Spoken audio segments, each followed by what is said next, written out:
Halo Pak Ingot, selamat sore. Selamat sore Mas Fauzi. Iya, apa kabar Pak Ingot hari ini? Baik. Iya, Pak Ingot, Fauzi dengan kesempatan hari ini mau sedikit tanya-tanya tentang Pak Ingot dan tentang Ibu Mas. Pertama, Fauzi mau nanya nih, coba boleh diceritakan sedikit riwayat hidup Pak Ingot, lahir di mana, kuliahnya di mana, dan kenapa bisa sampai di Tanjung Pinang. Oke, terima kasih. Oh, Jadi saya kebetulan dilahirkan dari keluarga militer. Orang tua memang pindah-pindah tugas di daerah Jawa Barat. Jadi dilahirkan di Purwakarta. Kemudian oleh karena tugas waktu itu sekitar tahun 65 orang tua pindah tugas ke Serang dari Purwakarta. Jadi saya mulai pendidikan dari SD, SMP, SMA itu di Serang. Waktu itu Serang masih di bawah Provinsi Jawa Barat. Kalau sekarang kan sudah jadi provinsi tersendiri, Banten ya, udah karena pemekaran.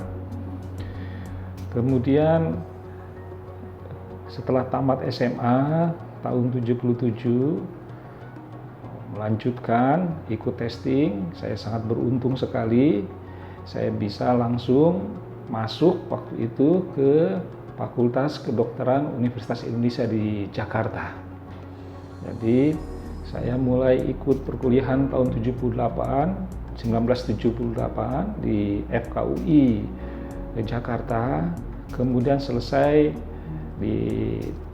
dan diwisuda pada tahun 1984 sebagai dokter umum. Setelah selesai sebagai dokter umum, setelah diwisuda, diangkat sumpah dan lain sebagainya, pada saat itu sambil menunggu ditempatkan secara resmi oleh Departemen Kesehatan,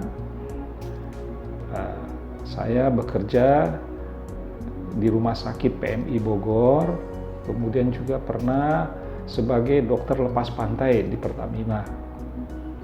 Dan kira-kira pertengahan tahun 1984 keluar tugas dari SK dari Departemen Kesehatan, ditempatkan di wilayah Sumatera Utara oleh Dinas Kesehatan Provinsi Sulawesi Utara di Medan. Saat itu saya ditugaskan untuk ke Pulau Nias. Waktu itu masih CPNS statusnya. Dengan beberapa teman, akhirnya saya setuju untuk ke Pulau Nias. Oleh Dinas Kesehatan Kabupaten Pulau Nias, saya ditempatkan di paling selatan, yaitu di Kecamatan Teluk Dalam. Sekarang udah dimekarkan itu jadi kabupaten ya, tempat wisata. Di situ saya dipercayakan untuk memegang satu puskesmas sebagai kepala puskesmas Kecamatan Teluk Dalam, dan juga ada kebetulan di situ rumah sakit pembantu dulu dipakai oleh orang-orang Jerman, mereka misionaris. Itu rumah sakit pembantu di daerah namanya Desa Hidisimaetano di Teluk Dalam. Nah, saya bekerja di sana lebih kurang 3 tahun. Kemudian setelah itu saya memohon untuk kembali ke Jawa, dan di Jawa kemudian saya melanjutkan pekerjaan sebagai dokter umum di Rumah Sakit Fatmawati Jakarta Selatan. Di Rumah Sakit Fatmawati saya ditempatkan di bagian anestesi, sempat membantu anestesi juga di situ di kamar operasi, dan juga ditempatkan sebagai dokter ICU. Setelah itu pada tahun 1994 ada tawaran pada saya untuk menjadi dokter perusahaan sebagai penanggung jawab. Ini perusahaan yang baru akan dibuka, perusahaan joint Indonesia Singapura, itu agak besar ya, namanya perusahaan Bintan Inti Industrial Estate, lokasinya di Lobam, Bintan, daerah Tanjung Uban. Setelah berunding sama keluarga, akhirnya kami terima tawaran tersebut. Jadi kami pindah Saya kemudian tugas sebagai penanggung jawab klinik sekaligus dokter perusahaan di PT Bintan Inti Industrial Estate Lobam saat itu. Tapi saya bermukim di Tanjung Pinang karena keadaan kondisi jelas ya, saat itu tahun 1994 itu masih sepi, daerah Lobam sama Tanjung Uban itu sepi, Tanjung Pinang aja masih sepi. Iya, jadi kami tinggal di Tanjung Pinang. Nah, waktu itu untuk ke Lobam lebih cepat dan lebih enak kalau naik lewat laut, via laut dengan speedboat. Karena jalan darat waktu itu masih jauh, harus memutar lewat Lagoy Tanjung Uban. Saya di perusahaan Bintan Inti Industrial Estate itu dari tahun 1994 menjabat jadi penanggung jawab klinik dan dokter perusahaan sampai tahun sekitar kalau nggak salah 2010. Gitu. Itulah cerita singkat bagaimana saya sampai ke Tanjung Pinang ini. Gitu. Jadi udah lama ya dok ya itu ya, dokter menjenjang karir sebagai dokter ini. Untuk ini dok, klinik Ibu Mas ini itu gimana dok awal mula berdirinya? Iya, kalau untuk karir saya sebagai dokter umum memang udah cukup lama ya. Dari tahun 84 sampai sekarang itu sekitar mungkin 38 tahun ya. 38 tahun. Mungkin ya. Sekarang 2022, 1984 ya. Untuk awal cikal bakal klinik UMAS, berdirinya klinik UMAS ini ya. Waktu itu saya dengan keempat sejawat itu berdiskusi, sering berjumpa lah, kadang-kadang berdiskusi, ngobrol-ngobrol. Kemudian timbul ide bagaimana kalau kita dirikan sebuah klinik swasta di Tanjung Pinang ini, karena belum ada klinik. Kalau seingat saya waktu itu tahun 94 belum ada ya klinik swasta, yang ada itu hanya praktik perorangan aja, praktik dokter perorangan. Jadi kami berempat waktu itu setuju untuk membuka satu klinik, mendirikan klinik, dan kemudian kami undang lagi satu orang lagi kawan, sehingga kami berlima, dan nama klinik Ibu Mas ini singkatan dari nama kami yang berlima ini. Gitu ya. Jadi ada empat dokter dan satu itu bukan dokter gitu ya. Jadi awalnya klinik ini didirikan untuk melayani pasien-pasien umum dan juga untuk bekerja sama dengan perusahaan-perusahaan untuk tenaga kerja perusahaan. Dan ketika kita melihat di sini banyak tenaga kerja yang dikirim ke luar negeri via Tanjung Pinang, waktu itu juga kita memikirkan untuk medical check up tenaga kerja, yaitu tenaga kerja ke luar negeri maupun tenaga kerja yang lokal.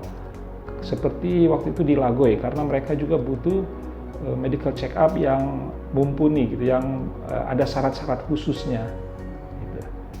Itu kira-kira gitu. Udah lama ya dok Ibu Mas ini dengan teman-teman dokter yang di bawahnya. Iya. Untuk saya daripada ini kabar-kabar nih kalau bahwasanya Ibu Mas ini mau pindah ya, benar? Iya.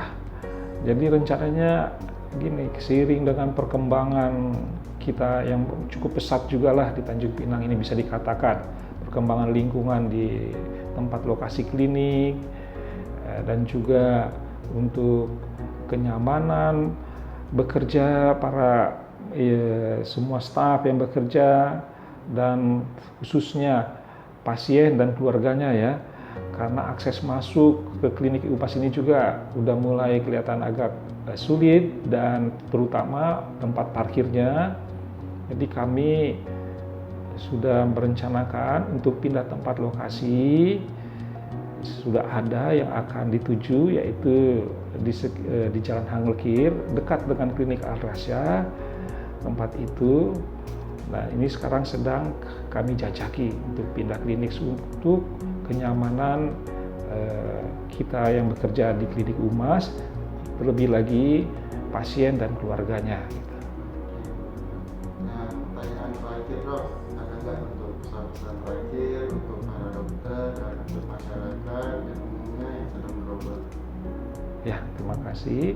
Jadi kalau untuk kami yang bekerja ya di Klinik Umas, tentu saya sangat sekali memohon untuk tetap menjaga kekompakan, semangat untuk bekerja, juga saling mengisi, ya, saling mendukung di dalam pekerjaan, baik itu yang bertugas sebagai manajemen ya, dan juga langsung yang melakukan operasional seperti dokter gigi, para perawat di front office, resepsionis, cleaning service, apoteker untuk yang melayani obat.